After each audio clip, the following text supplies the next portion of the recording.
Hello, everyone.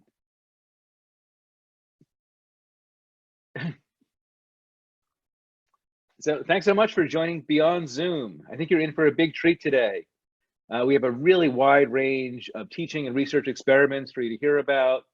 The presentations are truly global and interdisciplinary, and they use different platforms and tools and methods, and they're going to be really short, 5 minutes, with amazing demos midday. Please join us in Mozilla Hubs in between sessions 2 and 3, where we have a few hours to talk and look at demos while we're standing on the moon or inside of Velázquez's painting of Las Meninas.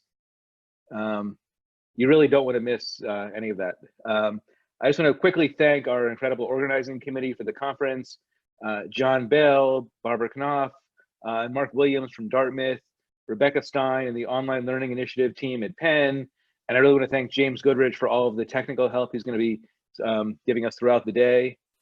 So I have no doubt that you're going to learn a lot from the presentations, but I also really hope that you'll find them useful for the challenges of the coming year, that you'll find something you'll use in your own work or take back with you to your institution. I hope that today will expand and maybe even improve your teaching and research. So now I'm going to quickly turn it over to Dan Rockmore, who's the director of the Newcomb Institute at Dartmouth College, to say a few words.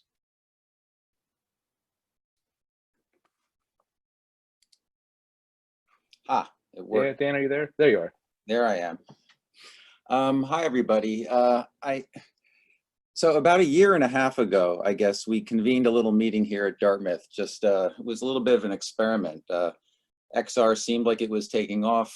Dartmouth had begun an initiative to create a XR lab to help teaching and scholarship. And so we wanted to sort of take a census of what was going on campus, but to be honest, also to see where the opportunities were. I had this worry that XR might go like all those visualization centers that were created in the 90s, be these big dusty rooms that had a molecule spinning around in space that nobody was watching.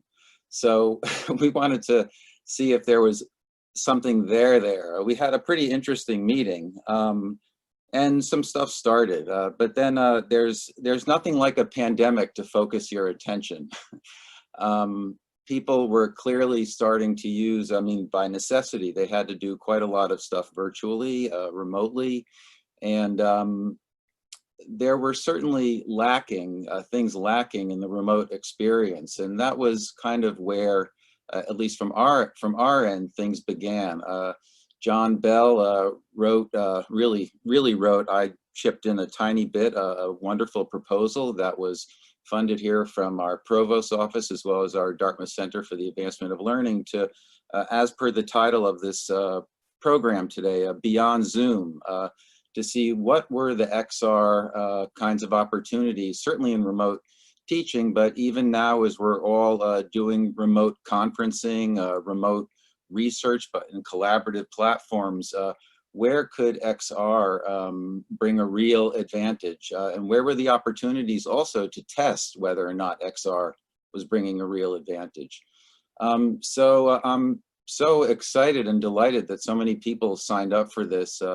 A big shout out to all you folks in Japan who are, I guess, drinking a lot of Red Bull to stay up as long as you can to see this. So everybody from all around the world, all kinds of different applications we're going to see, as Peter pointed out. And I think it should be pretty exciting. And I'm hoping that maybe we can actually get a community around this, you know, that this is a first step appropriately to create a distributed community in this new generation, which, you know, there will be a vaccine. We will one day all meet each other face to face, but that said, teaching and research are going to change and opportunities are going to present themselves. And I like to think that maybe this meeting is at the front edge of that.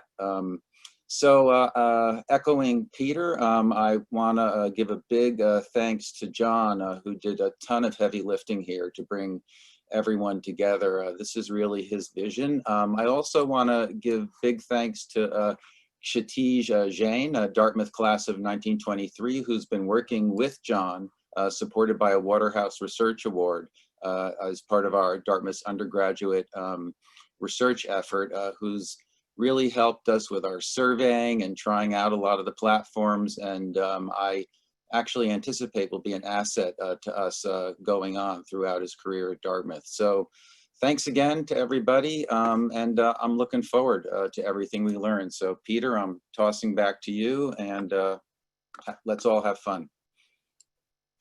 Thanks, Dan. And again, thanks to, as Dan said, thanks to everyone who's joining in. I can see people chiming in who are up in the middle of the night for this. So we have 2 sessions in the morning, or right now, whatever time it is for you. And then in the middle of the day, as I mentioned, we'll go to Mozilla Hubs for some demos and conversation, and then 2 more lightning rounds after that. So speakers are really going to keep you to the 5 minutes. If anyone has questions, you can leave them in the chat throughout during the presentations, after the presentations, and we have someone collecting the questions, and then we'll bring them to the speakers. And we'll get to as many of the questions as we can. So let's jump right into it. Our first speaker is Sohail Dadal from the American University in Sharjah in United Arab Emirates. Sohail, are you here? I am, and let me get you the are, video. great. Yes, it's midnight here, so I'm trying to stay awake. I'll do my best, see if I can last till the end, but we can get started so we're not wasting time. Am I allowed to share my screen, or how does it work? Yes, you should be able to share your screen. Okay, well, let me try that then. So share screen.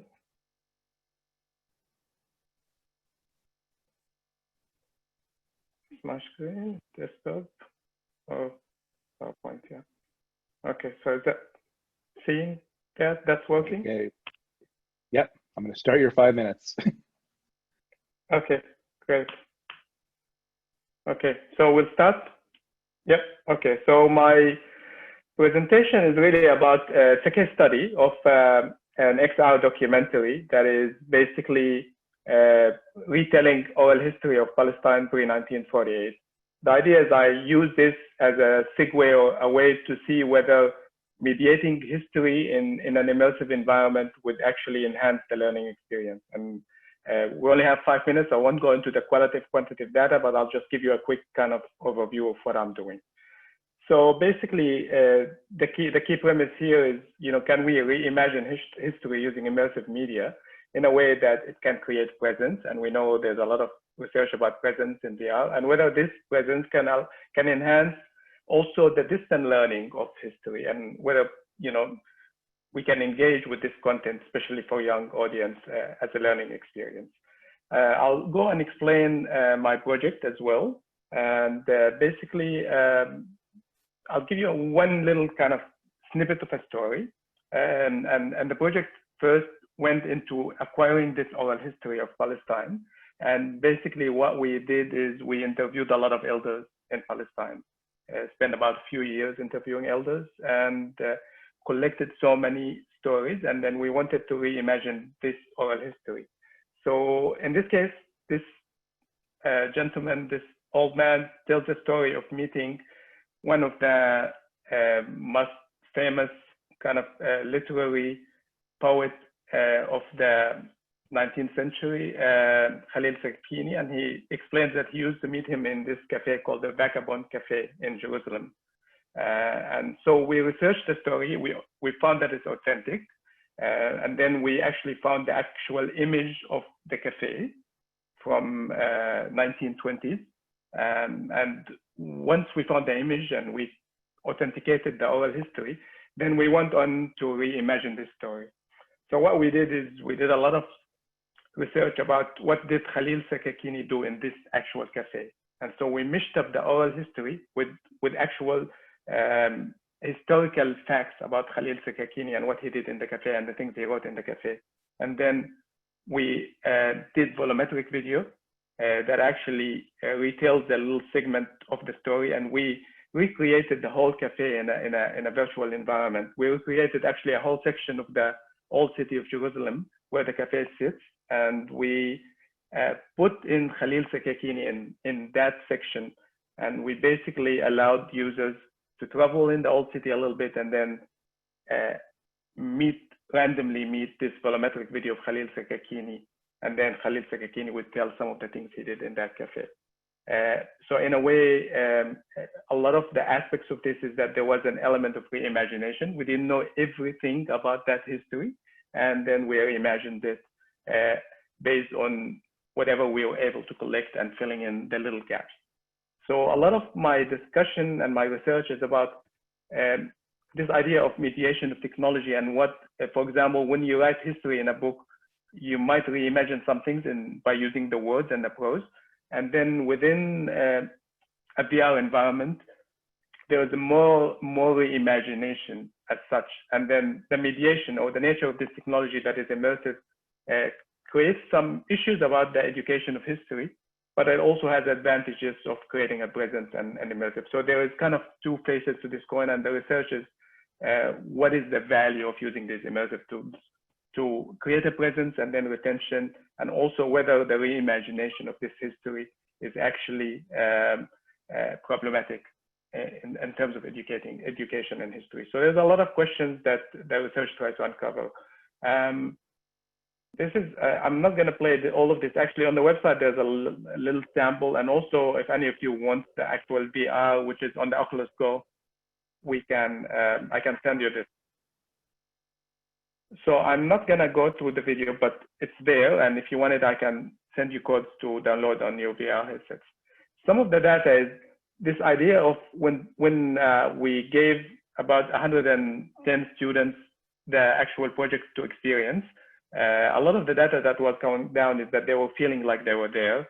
And some of them were of Palestinian background, so that there was that added element is they felt that they've gone in a place they couldn't go. But there was a lot of really interesting feedback, but also some little negative ones like being stuck or not able to navigate. And, you know, I guess what I want to say is that there was mostly positive, but there's a lot of things that are still open for discussion in the research. One of the key things, and hopefully I don't know how I'm doing in time. I'm not seeing a clock here. Yeah, no, it's about 5 minutes now. If you could wrap it up. Okay, yeah, so I'll wrap it up.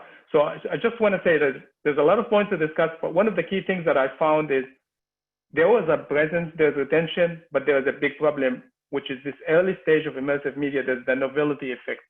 A lot of the students that actually experienced this, they had a main issue, which is they were so excited about the technology that the element of retention wasn't there. There's a lot. I'm writing a paper, almost finished with this, and there's a lot of data that I can, of course, 5 minutes will not give it justice, but there were a lot of positive things. There is engagement, but there wasn't retention, and a lot of it is to do with the novelty effect, which I think we can get around in the future. Yeah, hopefully that gives you a quick, overview. Okay, thank you, Sohail. No, really, really interesting and beautiful project. And just as a reminder, everyone, we'll have links that you can look at in the middle of the day, but also when you're in Mozilla hubs, there'll be screens in the environment, and you can use those to explore a lot of the projects. Great. So our next speaker is Evelyn Teo Ai Lin from the National University of Singapore. Evelyn, I think I saw you on actually.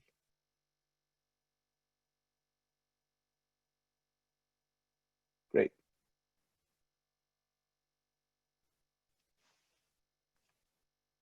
Hi, I'm Evelyn from NUS, Department of Building. I actually started the project 2 years ago. I didn't do it for COVID-19, but it turned out that this system to be very perfect for COVID-19 situation because I'm using AR and VR system to develop the platform. Okay, this system of mine is actually named as Measurements Immersive Learning Engagement System because I'm a module coordinator for teaching measurement for my year 2 students. In short, it called as MOUS. Okay, the reason why I started this project at that time was because my students having difficulties in reading 2D drawings given to them because they are not from the technical background when they join us. They're actually from arts and other discipline before joining us for this course. So to help the student to able to visualize the drawings and to help them to do measurement, so therefore I decided to actually build the system for them. So I actually use the AR in a VR-based environment. And it's very obvious why I do that, because it provides a lot of benefits. I think you can see from the slides here. So the project objective at that time was to design a virtual learning platform to conduct self-paced learning, to develop a BIM VR-based customized building management module. So at the same time, I want to understand the challenges using VR in teaching, and I want to identify future recourse to address the challenges that I face. So this system actually has these features that I'm showing on the screen now. It actually promotes self-paced learning. It promotes exploration using 360-degree videos. It actually promotes visualization using BIM and VR. And it promotes interaction among students. It has increased in-depth information in 3D environment, as well as it's a place or a system that is a centralization of all resources for this module. So from this platform or this system of mine, the students are able to, because I wanted to promote proactive and self-directed learning in students, so therefore I designed in such a way that I have online tutorials, and there's a lot of help online, and there is 360 videos for them to be immersed in the environment before they start to measure the quantities. So I even conducted my measurement tutorials in the VR environment, so the student can immerse themselves in the environment to actually see the actual building before they start to measure. And in the system, it's not only the immersiveness as well, but I have embedded a lot of measurement standard and the details for them to understand why they measure certain thing in a certain manner. So the challenges that I face while developing the system is because the student actually complain about some giddiness because a long time using the VR gadget due to poor network speed. At that time, I'm using 4G network. So and the things are all wired up. So because of the wired connection, there's a lot of restriction. The student cannot move around to certain places because it's within certain boundary. And my software need to be run on a local PC due to network speed. So in order to overcome this problem that I face, so I'm actually embarking on a new journey now, whereby I wanted to use a 5G network. I'm talking with my authority now, and this will be enhancing the current system, and to use a 5G network instead of 4G network. So we believe that this 5G network will provide high speed with low latency, thus resulting in creating a VR solution. And the 5G actually facilitate users to join VR remotely. And with 5G network, it will provide powerful rendering on the cloud. And it also provide or promote remote wireless connection using standalone devices for BIM-based VR. So these future features of the proposed solution using 5G are as shown here. I just highlight a few. With 5G network, we can have real-time interaction, both with the student and the teachers. And if there's any change, it's a real-time change in the BIM model and instantly reflected in the VR environment. And I can upload huge big BIM data rendering using cloud computing, and with 5G network, I have low VR latency, and I can have more remote learning using 5G. So with that, thank you. For anyone who wanted to know more about this, you can actually, contact me through my email here. Okay, perfect timing. Wow, like 3 seconds to spare. I'll just let everyone know that we purposely mixed and matched the all the presentations in all of the in all of the panels, just so we get a range of if people can only come to one, they get a kind of range of experiences and fields. Yeah. So thank you, Evelyn. Our next speaker is Sarah Fielding from the University of Southampton. Hi. So you should be able to share your screen.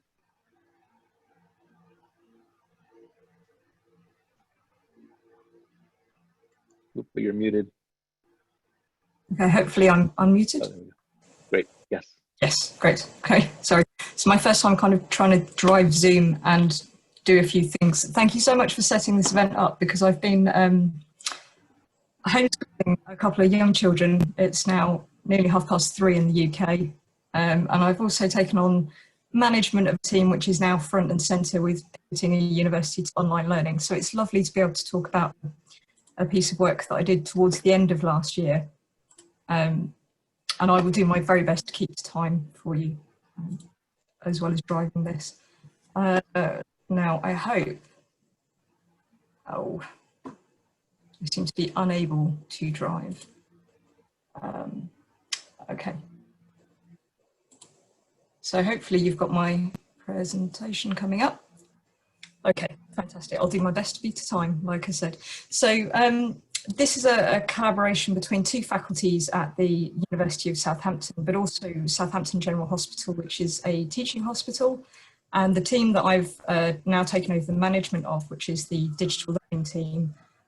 Predominantly, we have learning designers and a media unit. So our interest in mixed reality and virtual reality is mainly from a filming perspective. So for this particular project, from the moment that patients arrive in a resus bay, it's an incredibly complex environment, very, very high stakes. Things are happening incredibly rapidly. So for medical students, there's an awful lot of information that they have to process as they're observing. And not only that, there's the kind of very technical information that's going on. So how you identify maybe internal bleeding through ultrasound, those kind of skills that are going on there. But not only that, there's the kind of the intrinsic skills in medicine, which is how you communicate care to the patient, how you respond to them, and you also respond to relatives as well. So there's a lot of complex things that are all happening at the same time in a very pressured environment. So the trouble for the medical students is actually, you'll have to forgive me some of these stock images because they were pulled together at fairly short notice. But for the medical students in a resus bay, by necessity, they have to take a step back from there. So they're not really right in at the heart of the action. So it's very difficult for them sometimes to actually observe and to really see the important features of what's going on. And of course, again, by necessity, the debrief and the reflection, that takes place well after the event. And it may be that there were certain things that weren't noticed because the student was having to focus on maybe the technical element and how to diagnose a particular injury. They might have missed certain interactions, and these can be really, really traumatic events to actually just experience. So staff have to be quite resilient at how they manage that, and they need a little bit of a kind of decompression. So what we wanted to do was be able to give medical students, whether it's emergency nursing or doctors, an opportunity to kind of experience it in a safe way and then be able to decompress afterwards. So the actual production process, we worked with a genuine trauma team and 3 academic consultants, 2 from the kind of doctor side of things, nursing side. We had myself working as a learning designer at the time, media developer, and the consultant who arranged this is an actual, a regular pattern of simulations that take place for the trauma team to hone their skills. So he briefed them that we would be coming, but they weren't told about what the simulation is because that was a genuine training exercise for them. And then he is in the resus bay next door pumping through stats about how the patient is reacting and heart rate and things like that. So their reactions in the video are genuine. And for us, it's possibly one of the most challenging and adrenaline-filled shoots that we ever actually had to do. We're used to the more kind of scripted, storyboarded filming where you can go ahead and redo it if you need to. This was one live 20-minute take where anything could have happened at any time. And of course, it's a live hospital as well. So there was always a chance that the resus bay would be needed for a genuine case, in which case everyone clears out as quickly as possible. So we were there for a secondary purpose, which was just to capture the sim, but the sim was the primary one. So we had to be very careful about not being obtrusive in the filming. So for filming, what we actually did was we ran a GoPro Fusion camera, because there's just 2 lenses. Hopefully you can see in the photo there's some tape on the floor to indicate the stitch lines, to give people a rough guide as to where we'd like them to not stand without getting in the way of the action. Just where my 2 colleagues are standing, that's where the trolley gets wheeled in, and then the patient is moved by a team of about 6 or 8 people. And at one point we thought the camera might get knocked over completely. So that always makes for an interesting, tense bit of filming, which hopefully that conveys that in that photo. We were all in the bay next door with the consultant. We were actually watching a live preview of the film so that we could check what was going on, just make sure everything was happening as it should do. And I think I am nearly there. Possibly I've rocketed through, because I'm looking at a little timer in the corner of my screen. So our final version, we actually completed the final edit of the video, which was 15 minutes long and contained quite complex medical information. And we completed that and got it signed off just at the end of February this year. So it was just at the point that COVID hit. So what we've done is we've repurposed it into Articulate Storyline and included elements of 360 video. We've pulled through the knowledge checks. And at the moment, we're kind of on hold, but it just seems like a really, really interesting potential use for a learning resource. So we hope to restart it soon. And hopefully that was a really quick whistle-stop tour. I have no idea if I'm quite on time, a little bit over. Yeah, no, just at time, but that was amazing. Oh. You got so much in 5 minutes. Fantastic, thank you. You told a really complex, long story somehow. Yeah, yeah, thank you. That was great. So our next speaker is from Dartmouth College, Catherine Marica. Or Marisha? Catherine Marica, yeah.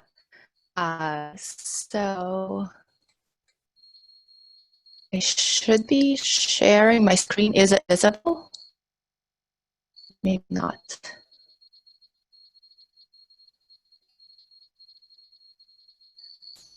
You're sharing your screen, but it's black. Maybe you shared the wrong window by accident. Let me give that another try.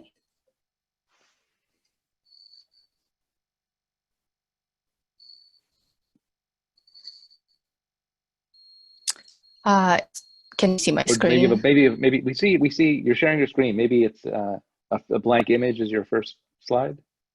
No, it might just be a lag, I guess. Maybe just give it a few seconds. Catherine, are you sharing the desktop or just your PowerPoint? We've got it now. We just saw it for a second. Oh no. Yes, it just was taking a while. I was sharing my PowerPoint. But I don't know why it's taking a while. It might be my Wi-Fi at home. Okay, I'm just trying to do the same thing that I was doing before.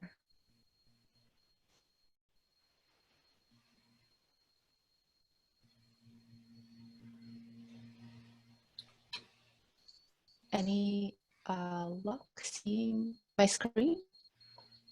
Yeah, no, I think it sounds like your connection's a little slow because we're hearing some wobbliness in your voice as well, and so it might just be taking time. There we go. It's back. It's up. Okay, so I apologize for any technical difficulties here. So my presentation today focuses on a preliminary recap of implementation of virtual reality in a chemistry course.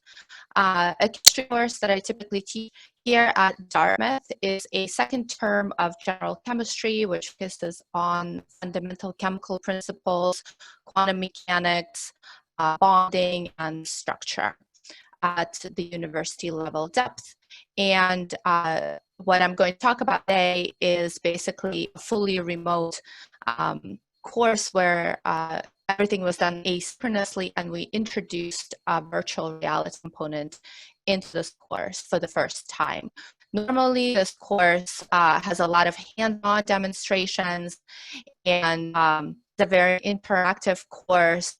And the goal here this year was not to replace the laboratory component, which was still held virtually, but rather complement it with an additional component that would enhance visualization and reality for the students for the topics that are just intrinsically difficult to visualize and rely a lot on three-dimensional spatial cognition.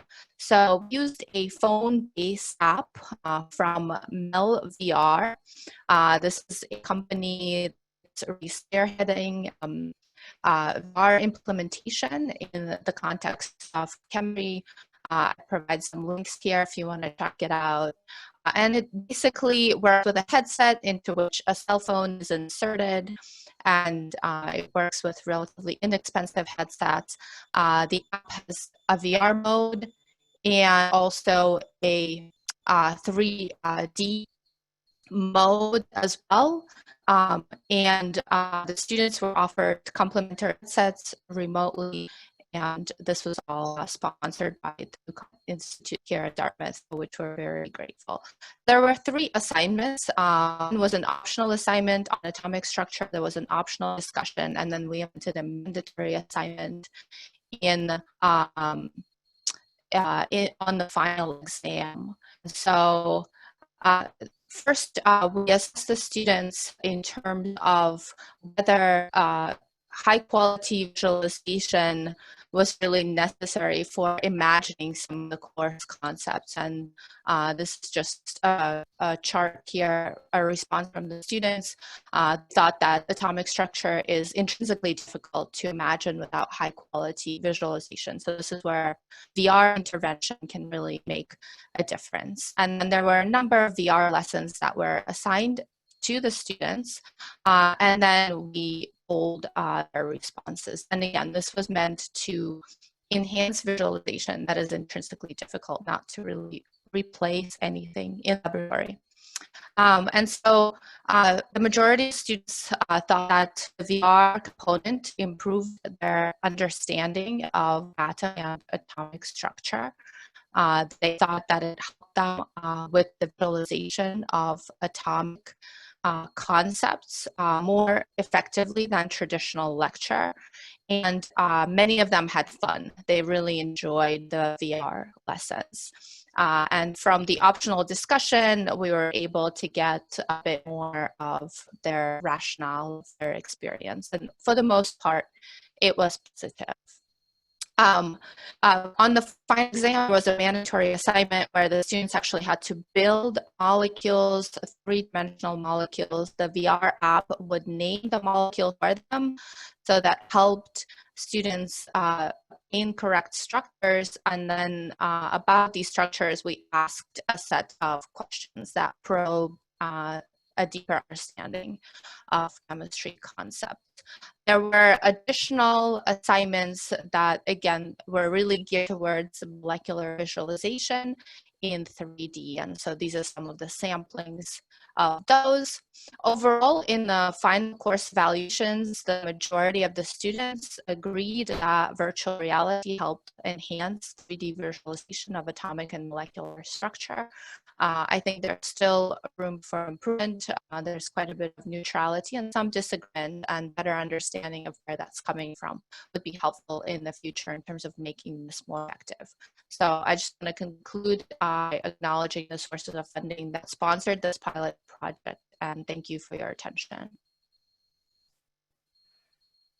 Thank you. I know there were some technical issues there, but I think we heard most of it. So I think definitely we can see that there's been a lot of positive student responses to these projects. We also know people interested in XR are really good at keeping to time. Everyone's within seconds of the 5 minutes. Thank you. Our next speaker is Alfred Coway Shea from the National University of Singapore. I know the timing is tough for you, so thank you for joining us. Hi everyone. Good. It's about 11 o'clock now. So if you were to give me the next 5 minutes, I'll share with you my project that focuses on training healthcare professionals on patient safety, particularly in the operating theater. I'm actually the Assistant Dean of Education taking charge of curriculum in the School of Medicine. I'm a practicing liver transplant surgeon as well. And I also chair the Medical Education Technology Committee in the school to try to increase adoption of technology in medical education. This project basically is called PASTIT, is focusing on patient safety as an interprofessional training using virtual reality. And the idea sparks off from the fact that I think that sometimes mishaps that happens in the healthcare system that results in not only loss of life, but a lot of cost to the healthcare system. And in fact, if you see the healthcare practices, it is quite hazardous as compared to other industry. And as a result of that, it stems from the fact that it's a very complex healthcare system that's going on now with a lot of communication gaps. And the teaching of patient safety topics are very challenging because if you have it on the lectures, it tends to be very boring. Therefore, immersive experience probably is one of the best way to build patient safety habits in medical training. And this particular project, we actually aim to allow students to immerse into the operating theater scenario and see the flow of patients right from the beginning when the patient requires the surgery, to see the dentist and get anesthetic evaluation before they proceed to do the surgery. And the safety issues that I'll focus on later will be on how the important protection for patients as well as healthcare workers. The challenging of patient safety culture at work will be crucial to reduce through such training.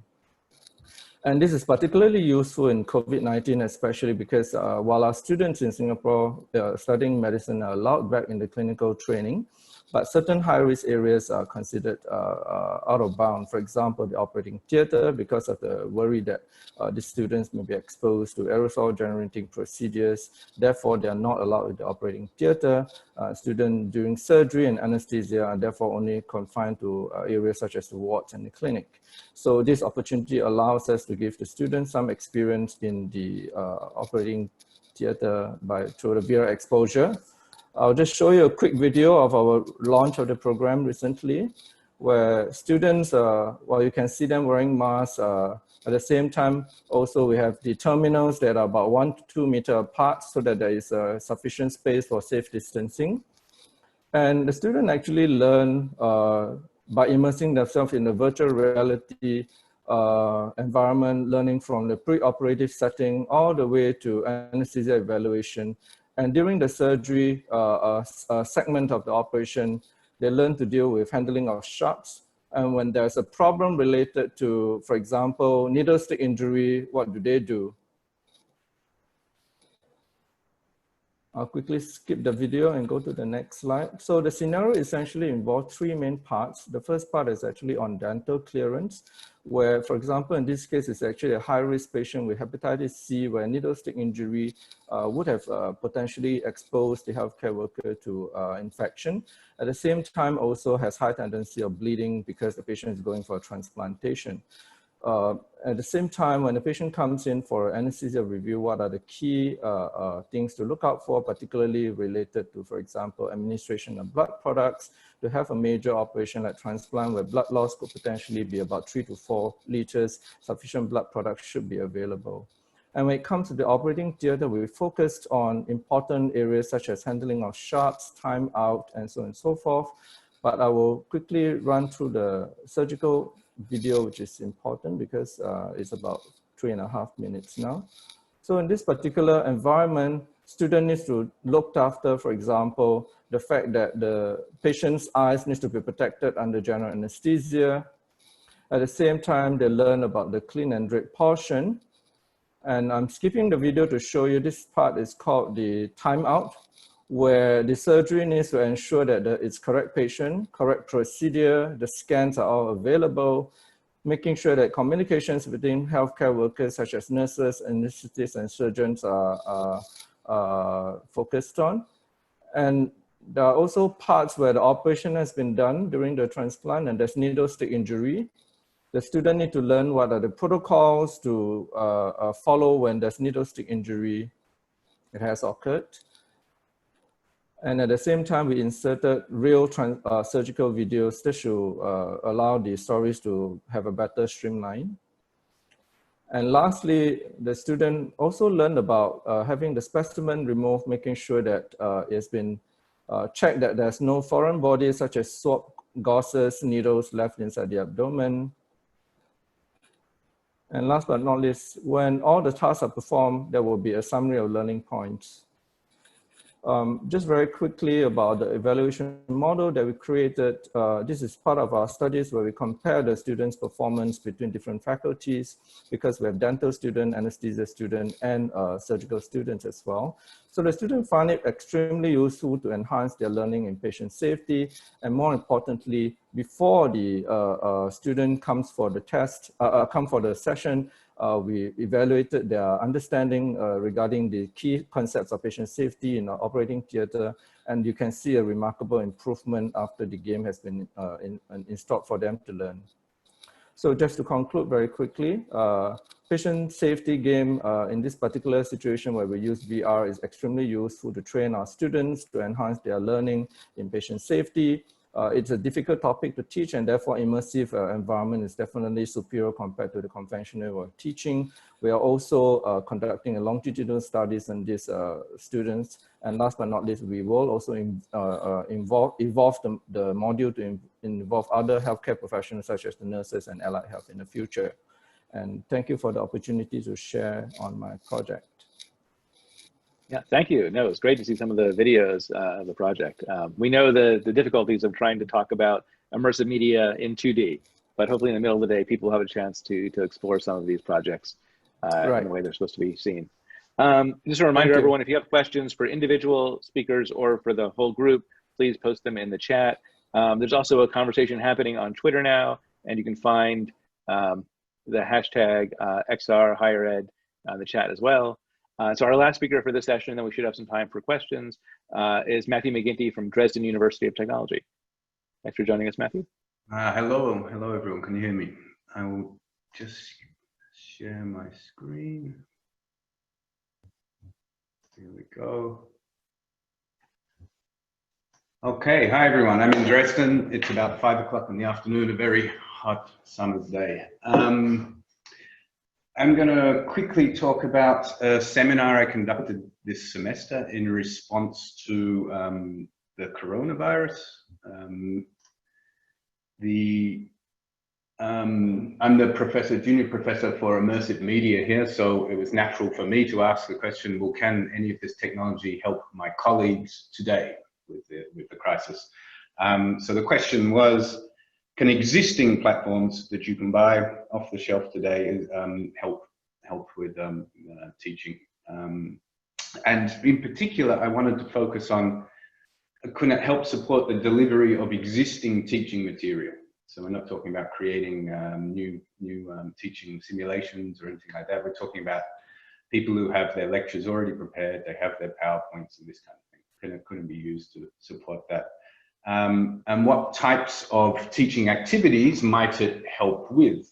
Student discussions, lecture presentations.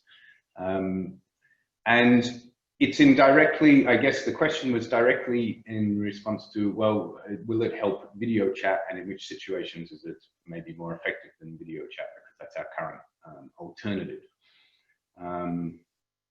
And would I recommend, therefore, to my colleagues to use this technology? So I got a small group of students together. There were only 7 students. And I sent 7 Oculus Quest devices out. I chose the Oculus Quest because I quickly polled the students. No one had VR capable computers at home. So this is important to note. So the Oculus Quest was an ideal device for this. I sent them out, including to a student who was trapped in Russia. And we met once a week over 9 weeks to conduct our seminar. We were meant to run for 90 minutes, but I should note that we nearly always ran over 90 minutes every week. The seminar was about virtual reality. So I was teaching about virtual reality in virtual reality, but it was only about virtual reality because that's my field, and that's the material I had. You know, I could only work with what I had. So we had a different topic every week, and then we would have a lecture presentation, some discussions, and also some student presentations. And we wanted to use all the material that you would normally use in a lecture, which would be text, images, diagrams, video, audio, all these things. We quickly reviewed the possible platforms, threw out everything that wasn't available for free immediately and wouldn't run natively on the Quest. That leaves only a handful. And then we tried 4 different platforms. Each week, 2 students would act as the guide for the platform. It would be their job to prepare it and send instructions for everyone else. We would meet in the video chat first, say hello, and then put on our helmets. The Mozilla hubs we abandoned after first test because of technical reasons. It seemed impossible to share a presentation reliably. There are synchronization issues.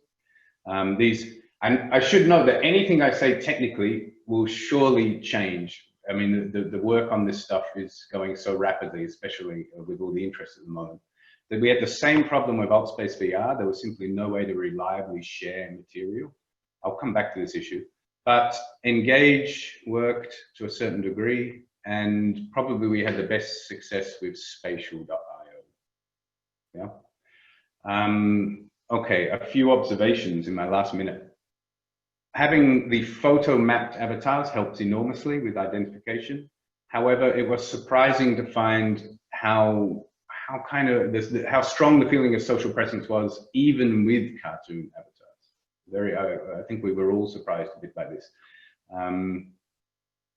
The spatial arrangement of material around the room is a very interesting kind of affordance that this medium gives that you can't have in the real world. This was very interesting, a different way to present a PowerPoint. Instead of having your PowerPoint in sequence, you have it arranged spatially.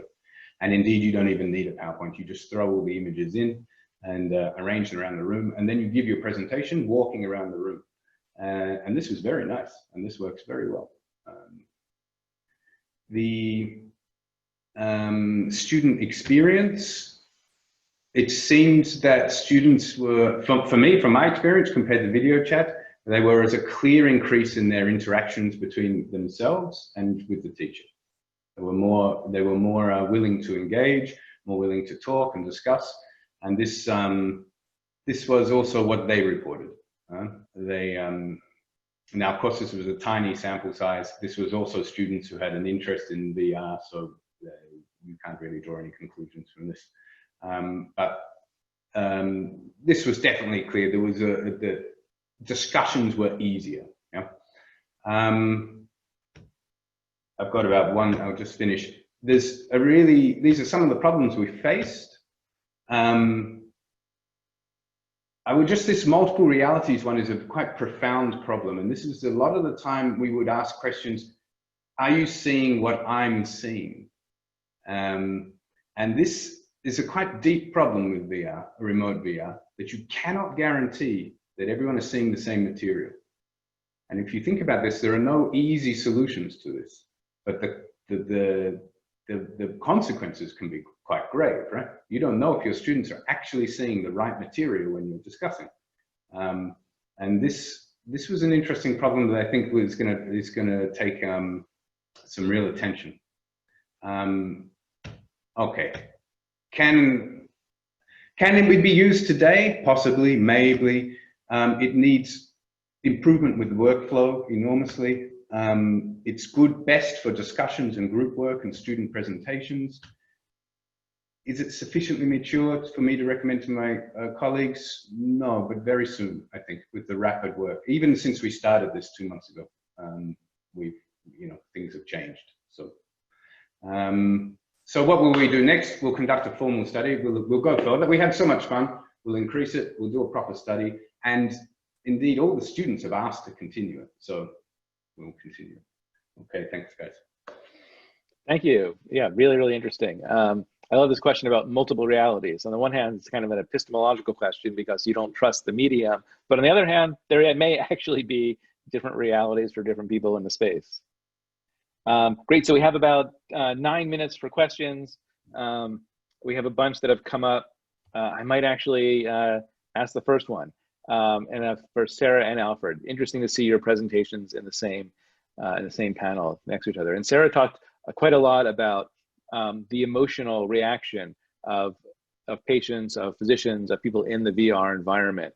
I'm kind of curious just to hear a little more about that from Sarah and Alfred, if this is something that you considered, the kind of emotional experience of being in a VR environment versus another kind of simulation or a real patient experience.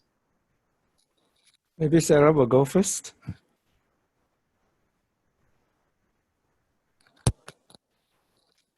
Hi, Sarah. I think you're muted, Sarah. Oh, there we go. Sorry. Hi. Hi. Yeah, I think it was really interesting because when we had people watch the video back using an Oculus Go, there is a moment where the patient is transferred from one bed to the other, and everybody's reaction watching the video was to step back out of the way. And it was interesting how that had such a kind of physical reaction to what was going on, even though they knew that they were watching it through a VR headset. And it was, that particular simulation was not a particularly triggering one. It was a young patient with a motorbike accident, but it wasn't particularly graphic. But we're thinking of using this as a kind of a wireframe, if you like, for filming at some point in future. And we are considering how that might be more of a kind of triggering thing for someone to go through, and what support they would need immediately coming out of the headset in order to support them through that.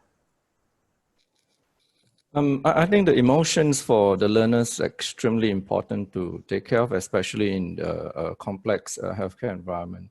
So, for example, in the emergency operating theater or even in the emergency department, for example, sometimes you can't replace some of this real life experience for the student.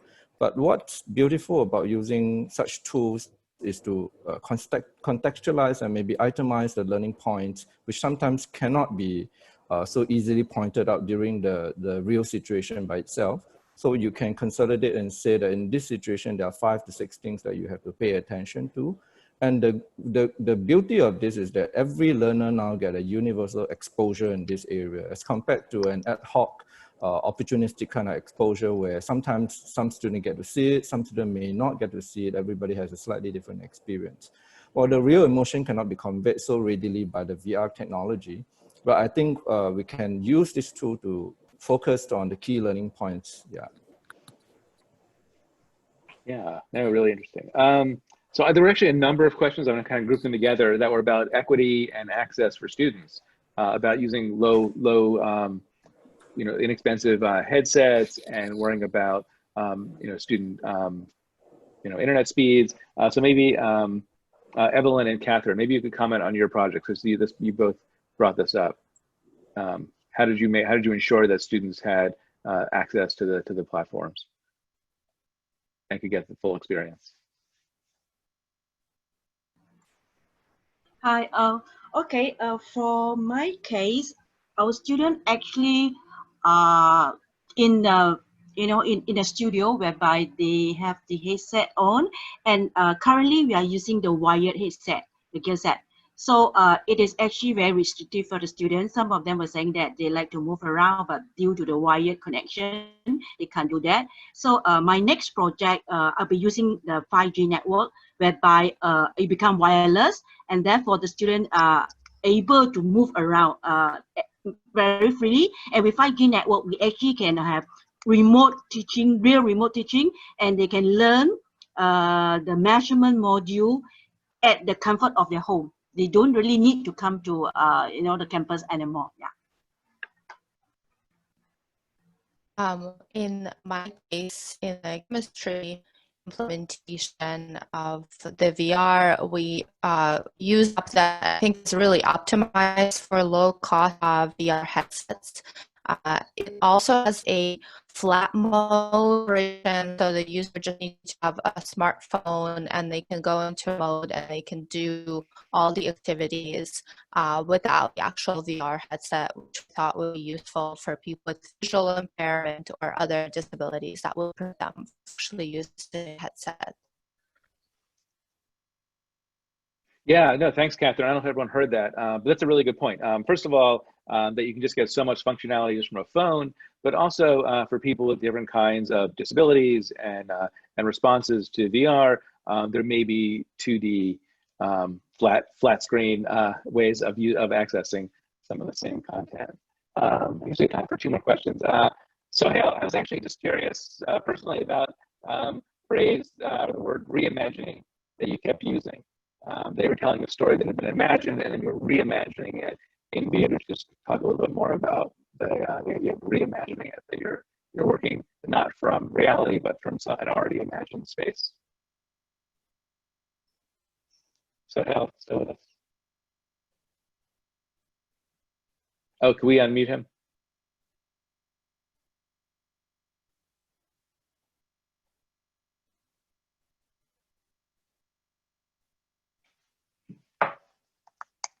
Okay, I managed to unmute now. It wasn't working, but I'm in. Okay, so hopefully you can hear me.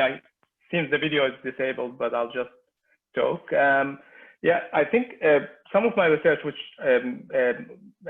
was really interesting and at the beginning surprising, but then I'm beginning to be convinced, is initially when we let some of these youth experience the software, a lot of them were getting stuck. So we thought maybe it's just our navigation and maybe it's a problem with the actual documentary, the XR documentary. But then when we did further research with different content, it was always the same, that they were either getting stuck or getting just too excited and not returning to information. So what we did is the second phase of this, I didn't have time to explain that in the presentation, is we actually did some training. And so we took 2 groups, one group that never touched a VR headset, and we let them experience the documentary. Then we took another group that we actually gave them the headset to play with for 1 week, and we told them just, you know, experience anything you want on the headset. But we never gave them our VR documentary. And then we asked them to actually play the VR documentary, and the retention level of the content itself went up by 60%, which is like phenomenal in terms of actually from an educational point of view. So, you know, there's a lot of also other research that kind of supports this theory, but the novelty effect is often problematic. I think on the long term, when we have devices that are used all the time, that will not be there, but at the moment, it's definitely an issue. Yeah, no, that's super interesting. Both that that you had better retention rates and all this positive feedback, but also the question of whether or not it's the novelty that's part of it. Just as a last question, we just have a minute left. Matthew, I'm actually curious to know if you would want to respond to that, to actually the point that Sohail just made at the end there. I know you had a similar experience where students were more likely to speak and participate because they're in VR. Just if you could think a little bit more about why that is, knowing that it's a limited amount of data. Someone else actually also asked, Richard Corey asked, if you or other students were experiencing VR fatigue from being in the space for so long. So just on the fatigue, absolutely, I experienced it. I have terrible headaches after once I reach the hour mark, 90-minute mark. I think the students less so, but me, yeah, I really did. So that's an issue. You got to keep the sessions shorter. Why do the students engage more? I don't know. It's a very strange. The spatial presence in the social spatial presence is, say, the feeling that you are in the same space as them is a very real effect. I would sometimes put the helmet on and then have a reaction where I would look down to check my clothing because I thought, oh, suddenly I'm in the presence of, you know, I feel I'm in the presence of someone and I wasn't a moment ago. So that is interesting, but I also think what was interesting also was to watch us adapt over the weeks. This is a very interesting feature too. So as the weeks go by, we got better at it. And I think you also start to feel some of these things a little stronger also, which will make any study quite difficult because you have to take into account this adaptation that is happening. Everything is changing from week to week with every student, and the same even with video chat. The way we're behaving now is quite different to how we were behaving 3 months ago. Huh? We're all quite comfortable with it now, and so the same is happening in VR quite quickly. but Yeah, no, I was gonna kind of end making that exact same point as holding this exact same session in March would have looked a lot different. We Yeah. all understand the etiquette and the technology of Zoom so much better. Yeah. Okay, so thank you to all of the presenters. Really, really fascinating projects. There'll be opportunities to speak with everyone a little bit more in Mozilla Hubs. Luckily, we've had a little bit more luck with it than Matthew seems to have had, and we were kind of happy with Hubs. I hope you'll enjoy it this afternoon. I'm going to turn it over to John Bell.